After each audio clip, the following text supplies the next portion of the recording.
India and Japan have in the past been bound by deep cultural ties which are about 20 centuries old.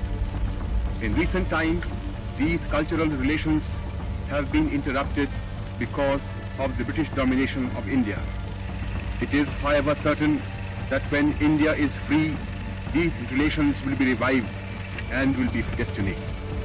In this connection, I should add that the statements made by Premier General Tojo on India since March 1942 and repeated by him before the Imperial Diet on the 16th June 1943 have made a profound impression on India and have greatly helped the Indian independence. Good evening friends, जय Hind to all of you. सबसे पहले आप सबको नमस्कार, अस्सलाम वालेकुम और सत श्री अकाल। आज का दिन 23 जनवरी भारत के इतिहास में एक बहुत ही महत्वपूर्ण जगह रखता है। On this day, one of the greatest sons of the soil was born. Yes, you guessed it right. Netaji Subhash Chandra Bose, who was one of the greatest champions of India's freedom and who sacrificed his everything to get India free from the clutches of the British Empire. तो अगर नेताजी के बचपन की बात करें तो कटक में उनका जन्म हुआ, जो तब बंगाल प्रेसिडेंसी का हिस्सा हुआ करता था। 23 जनवरी 1897 में कटक में उनका जन्म हुआ। एक काफ़ी एफ्लुएंट घराने में, रिच घराने में उनका जन्म हुआ। अच्छी एजुकेशन मिली उनको, एंग्लो सेंट्रिक एजुकेशन मिली, इंग्लिश एजुकेशन उनको मिली। काफ़ी एक अपनी इंटेलेक्चुअल कैपेबिलिटीज़ को डेवलप करने का उनको अवसर प्राप्त हुआ। उसके बाद वो लंदन चले गए ICS का इम्तिहान देने, जहाँ पे उन्होंने ICS, जिसको हम आज IAS कहते हैं, वो क्वालिफाई भी किया। पर उनके अंदर देश सेवा का जज्बा इतना प्रबल था, इतना मजबूत था कि उन्होंने वो इनफैक्ट उनका शायद चौथा रैंक था ICS में तब, तो उन्होंने वो ज्वाइन नहीं किया और देश के जो स्वाधीनता संग्राम में he join India's freedom struggle because he wanted to be in the thick of things, he wanted to contribute to get India free from the British empire. So that is when his struggle and contribution in India's freedom struggle it started. After that, we know Pandit Jawaharlal Nehru, our first Prime Minister, and Netaji Subhash Chandra Bose. So these were the two young dynamic spots on India's freedom struggle that time. ये दो ऐसे leader थे जो एक युवा शक्ति का inspiration बने और इन्होंने एक सोशलिस्टिक आइडियल्स को भी काफी प्रमोट किया.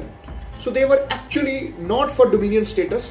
They wanted to get India free. They championed the cause of पूर्ण स्वराज, जो 1929 में हमने जो नारा दिया था पूर्ण स्वराज का. तो Subhash Chandra Bose along with Pandit Nehru was one of the greatest champions. और ये चाहते थे कि सोशलिस्टिक एक सोसाइटी बने जहां पे हर एक को उसके हक मिले. 1938 के दशक में सुभाष चंद्र बोस भारत के जो इंडियन नेशनल कांग्रेस थी उसके प्रेसिडेंट बने. 1939 में फिर से रीइलेक्ट किए गए, लेकिन तब कुछ मतभेद थे कांग्रेस के कुछ लीडर्स के साथ और गांधी जी के साथ कि आगे का स्ट्रगल का रूपरेखा किस तरह से होनी चाहिए, how we should move ahead into our freedom struggle. So he resign, उन्होंने रिजाइन कर दिया और फॉरवर्ड ब्लॉक बनाया उन्होंने. He made a forward block within the Congress and then eventually outside also, ताकि जो अपने आइडियल्स थे देश की आज़ादी में, किस तरह से वो चाहते थे कि ये विजन होना चाहिए देश को आज़ाद कराने के लिए, तो उन्होंने अपने संघर्ष को उस तरीके से वो आगे लेके गए. वर्ल्ड वॉर 2 छिड़ चुकी थी और लॉर्ड लिनलिथगो थे उस वक्त जो ब्रिटिश वाइस रॉय थे. उन्होंने भारत की पार्टिसिपेशन डिक्लेयर कर दी कि India is also participating in the war without Indian assent to that, कि इंडियन लीडर्स को कंसल्ट किए बिना उन्होंने ये डिक्लेयर कर दिया कि इंडिया भी इस ब्रिटिश इंपीरियलिस्ट जंग में, इंडिया भी वर्ल्ड वॉर 2 में पार्टिसिपेट कर रही है. तो उस वक्त आपको पता है कांग्रेस की 37 में जो इलेक्शंस हुई थी उसमें कांग्रेस की मिनिस्ट्रीज बनी थी कुछ प्रोविंसेस में. तो इस बात पे जब वर्ल्ड वॉर छिड़ गई, 28 महीने के उस रूल के बाद कांग्रेस मिनिस्ट्रीज ने रिजाइन कर दिया. और इनफैक्ट उस वक्त ये एक चीज थी कि पंडित नेहरू, सुभाष चंद्र बोस ये चाहते थे कि हमें वर्ल्ड वॉर 2 का फायदा उठाना चाहिए, हमें ब्रिटिशर्स को अपने देश से खदेड़ के बाहर करना चाहिए. सो Subhash Chandra Bose really wanted to take advantage of the world war, and because he felt that both British and the Allies and the Axis powers, Allies as in the Britishers and the Axis powers as the Germany and Japan, they were both imperialist powers. They were all imperialist groups.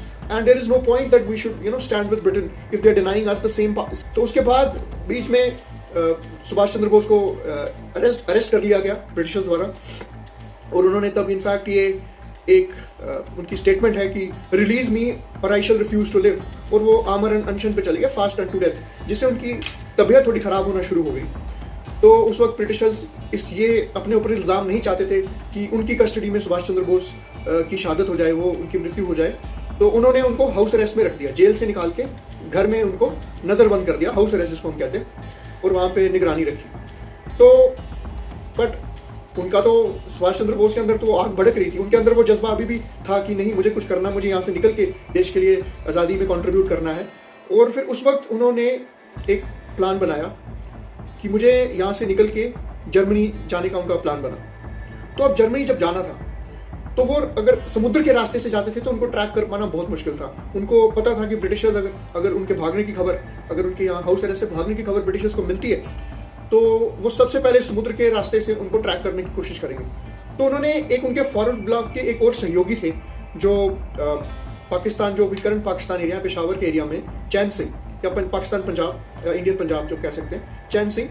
तो उनको ये बोला कि ऐसा तरीका निकालिए कि हम समुद्र के रास्ते के अलावा किसी और रास्ते से हम इंडिया से बाहर निकल जाएं। तो उन्होंने फिर एक तरीका ये बनाया कि वो अफगानिस्तान के रास्ते से निकलेंगे, वहाँ से अफगानिस्तान के पेशावर से होके काबुल निकलेंगे, वहाँ से आगे फिर जर्मनी की ओर वो आगे बढ़ेंगे।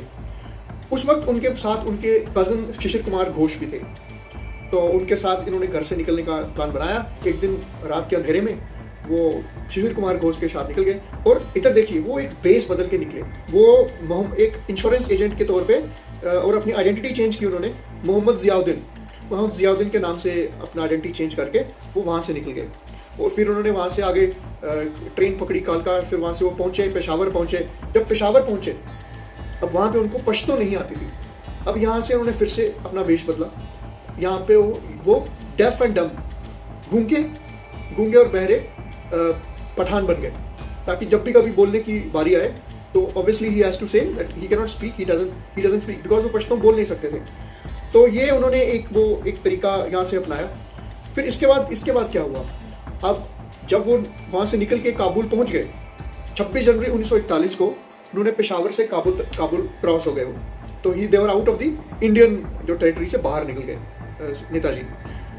नेताजी के 15 दिन लगे। नेताजी को कैलकाटा से लेके काबुल पहुंचने तक 15 दिन लगे, और ब्रिटिशर्स को 12वें दिन पता चला कि नेताजी भाग चुके हैं, क्योंकि नजरबंद थे वो, उनके कमरे में खाना पहुंचाया जाता था।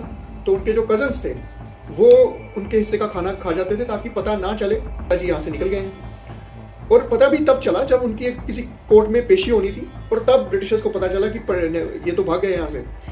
तो उन्होंने जापान जाने वाली जो, बिकॉज उनको अंदर से अंदेशा था कि नेताजी जापान के साथ पहले भी बातचीत चल रही थी कुछ, कि जापान भागने वाले। बट जापान जाने वाली सारी जो शिप्स थी उनको ट्रैक किया गया, बट पंडित जी नेताजी वहाँ नहीं मिले इनको, बिकॉज नेताजी तो पहुँच चुके थे काबुल।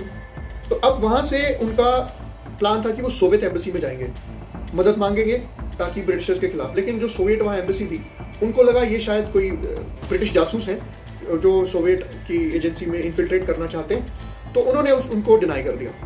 फिर उसके बाद वहाँ जर्मन एम्बेसी में एक शख्स थे, हैम्स पिल्गर को उन्होंने अप्रोच किया, और उनको लगा कि हाँ, he can be A genuine person. तो उन्होंने फिर सोवियत एम्बेसडर से बात करके एक सिस्टम क्रिएट किया। तब नेताजी ने अपनी आइडेंटिटी एक बार फिर से बदली। उन्होंने अपनी अब एक इटालियन आइडेंटिटी ले ली। तो उन्होंने अपना नाम अभी उनका नाम था ऑरलैंडो मज़ोला के नाम से अब उनका नाम चेंज कर दिया गया। अब यहाँ पे ब्रिटिशर्स को ऑब्वियसली MI6 को खबर तो हो गई थी बीच थोड़ी बहुत, तो उन्होंने इटली और टर्की के रूट में ये प्लान किया कि track Netaji and finish him, eliminate him. But again Netaji वो स्मार्ट इनफ, वो यहाँ से पहले गए मॉस्को से होते हुए वो पहुँचे बर्लिन, क्योंकि वहाँ पे उनको हिटलर से मिलना था, नाजी जर्मनी, वहाँ जाके अपना वो आइडिया सेटअप करना था थोड़ा, ब्रिटिश इंडियन एम्पायर के खिलाफ जो जंग लड़नी थी। तो वो उन्होंने वहाँ पे वो गए। वहाँ जाके उन्होंने पहले तो एक Indian government in exile setup की, एक हिटलर से मिलने की कोशिश की, और एक इंडिपेंडेंट इंडियन आर्मी बनाने का भी उनका एक प्लान था। पर हिटलर ये नहीं चाहता था, हिटलर की सोच थोड़ी सी अलग थी यहाँ पे। वो इंडियन फ्रीडम फाइटर्स को इतना वो नहीं समझ, रिस्पेक्टफुली ट्रीट नहीं करता था। वो सोचता था कि ब्रिटिशर्स ने बहुत अच्छा किया इंडिया को सब्जुगेट करके, और that was a different story all together. फिर वहाँ पे नेताजी सुभाष बोस ने वहाँ पे एक फ्री इंडिया सेंटर सेटअप किया बर्लिन में, ठीक है। और फ्री इंडिया सेंटर का एक ऑर्गन दिया, उसका जो जर्नल था, जो न्यूज़पेपर, उसका नाम दिया आज़ाद हिंद। और वहीं पे जो आज़ाद हिंद जर्नल था, वहीं पे नेताजी का, सुभाष चंद्र बोस का नाम नेताजी पड़ा। तो पहली बार उन्होंने ये भी डिक्लेयर किया कि हमारा नेशनल एंथम जय हिंद होना चाहिए। एक आज़ाद हिंद रेडियो भी शुरू किया गया नेताजी द्वारा वहाँ पे। तो वहीं पे उन्होंने अपना फर्स्ट मैसेज जो इंडियंस के ये जारी किया था फरवरी 1942 को, where he said, I am Subhash Chandra Bose and I will be doing my way to free India, कि भाई और बहनों, मैं भारत के पराधीनता को खत्म करने के लिए अपना प्रयास यहाँ से कर रहा हूँ। तो वो उनका मैसेज इंडियन शोर्स तक भी पहुंचा। वहाँ पे उनका आइडिया था कि वो एक इंडियन नेशनल आर्मी सेटअप करें, पर जो हिटलर अगेन उस चीज़ के लिए राजी नहीं थे कि एक इंडिपेंडेंट आर्मी सेट की जाए यहाँ पे। तो फिर उसका नाम रखा गया इंडियन लीजन करके, जिसमें 5000 प्रिजनर्स ऑफ वॉर थे। अब देखिए, अब नेताजी को मूव करना था out of Berlin to Japan. उनको जापान निकलना था टू लॉन्च हिज ऑपरेशंस। तो उस वक्त के जो जापान के प्रीमियर थे हिडेको टोजो, वो भी इंडियन फ्रीडम स्ट्रगल के फेवर में थे, कि कह रहे थे वक्त आ चुका है जब इंडिया को ब्रिटिशर्स के अगेंस्ट राइज करके अपना फ्रीडम को रिक्लेम करना चाहिए।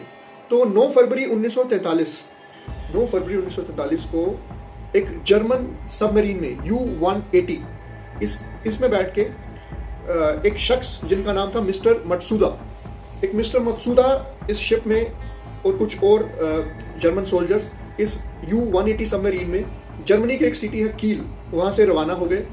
ये साउथ अफ्रीका की केप ऑफ गुड होप से होते हुए मैडागास्कर की कोस्ट पे पहुंचे। अब जब ये 26 अप्रैल 1943 को ये मैडागास्कर पहुंच गए, 2 महीने तक मुश्किल रास्तों से ट्रैवल करते हुए ये मैडागास्कर में पहुंच गए, ठीक है। अब क्या हुआ, जब मैडागास्कर में वहां पहुंचना था तो वहां पे इस जो सबमरीन था, इसका टारगेट था मिस्टर मत्सुदा को जापानीज को सौंपना। तो वहां जापानीज सबमरीन इनको मिल गई, लेकिन मौसम खराब होने के कारण 2 दिन तक वो एक दूसरे के पैदल चलती रही दोनों सबमरीन्स, बिकॉज अगर दोनों टकरा जाती तो बहुत ज़्यादा दिक्कत होने वाली थी, पूरा ऑपरेशन फेल होना था। तो उसके बाद वो मिस्टर मत्सुदा थे, जो वो पानी में तैरते हुए छोटी सी किश्ती में उस जापानीज सबमरीन में पहुंचे, और वहाँ पे उनको जापानीज कैप्टन मसाओ तिराको मिले।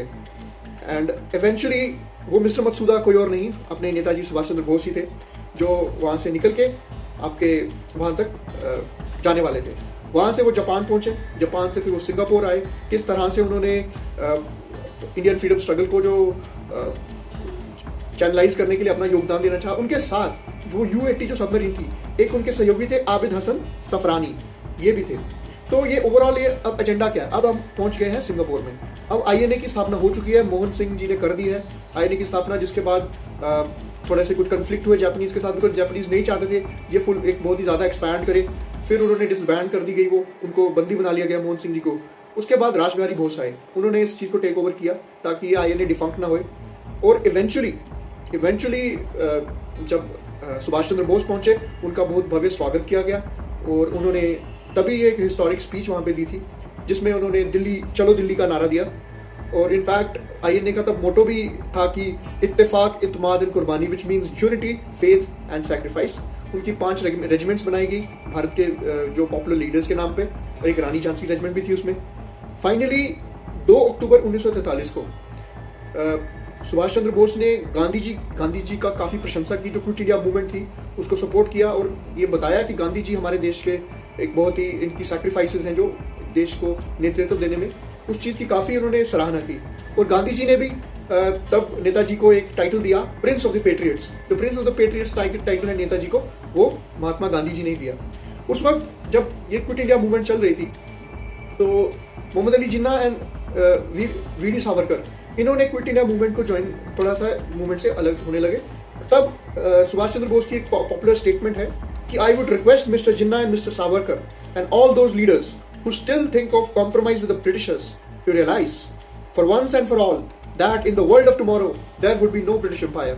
तो उनका मैसेज यही था कि कल ब्रिटिश एम्पायर होने ही नहीं वाला है, तो हमारा ब्रिटिशर्स के साथ कॉम्प्रोमाइज करने का तो सवाल ही पैदा नहीं होता।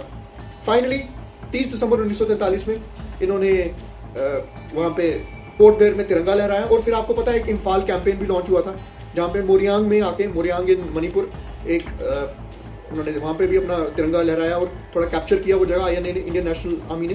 पर क्योंकि वहाँ पे मौसम ख़राब था और इनकी ब्रिटिश इंडियन आर्मी के पास एडवांटेज था वहाँ पे, उन्होंने सप्लाई लाइन्स चोक कर दी, तो इवेंचुअली इनको रिट्रीट करना पड़ा वहाँ से और ये जो इम्फाल कैंपेन इवेंचुअली फेल हुआ।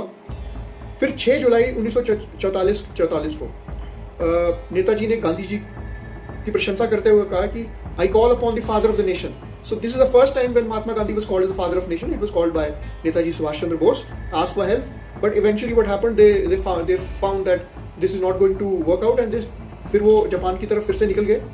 Eventually आप देख रहे हैं कि किस तरह से नेताजी सुभाष चंद्र बोस ने इंडियन गवर्नमेंट इन एग्जाइल बनाई, INA बना के देश को आज़ाद कराने का अपना योगदान दिया। तो ये देश के सबसे ब्रेवेस्ट सन्स में से आते हैं जिन्होंने अपनी पर्सनल सेफ्टी का ना ध्यान रखते हुए, अपने कंफर्ट्स का ना ध्यान रखते हुए देश के लिए अपने आप को समर्पित किया। साथ में 18 अगस्त 1945 को जिस प्लेन में वो क्रैश कर रहे थे, ट्रैवल कर रहे थे, वो क्रैश हो गया फॉर्मोसा आइलैंड, जो जापानीज आइलैंड था जिसको हम ताइवान कहते हैं। ऑल्दो काफ़ी कॉन्स्पिरेसी थ्योरीज हैं कि वो क्रैश नहीं हुआ था या क्या हुआ था। तब उनके साथ उनके असिस्टेंट हबीबुर रहमान भी थे। इनफैक्ट 1960 के दशक में एक शॉलमारी बाबा की कहानी भी काफ़ी पॉपुलर हुई थी, जिसको इन्वेस्टिगेट करने के लिए GD खोसला कमेटी बैठाई गई। 1980 के दशक में एक गुमनामी बाबा की भी कहानी काफ़ी पॉपुलर हुई, जिसको इन्वेस्टिगेट करने के लिए फिर एक और मुखर्जी कमीशन बनाया गया ताकि वो क्रैश वाली थ्योरी को रिफ्यूट किया जा सके। तो ये बेसिकली हम एक चीज़ को नहीं जुटला सकते कि in the annuls of Indian freedom struggle Netaji Subhash Chandra Bose stands tall as one of its greatest sons, as one of its proudest, bravest sons who annihilated himself in the cause of the nation. और आज उनके इस जन्म दिवस पर हमारी श्रद्धांजलि यही होगी कि उनके वो सैक्रिफाइसेस को हम आगे बढ़े, ताकि आने वाले दशकों में हम उनकी जो नेताजी के साथ साथ बहुत सारे जो अनसंग हीरोज हैं, हमारे फ्रीडम फाइटर्स हैं, उनकी कुर्बानियाँ ज़ाया ना जा सकें। तो यही आज का संदेश था। इसी के साथ आप सबको बहुत सारी शुभकामनाएं और उम्मीद है आप नेताजी के संदेश को आगे लेके अपने जीवन में उतारेंगे और देश की तरक्की में अपना योगदान देंगे। आप सबको नमस्कार, जय हिंद।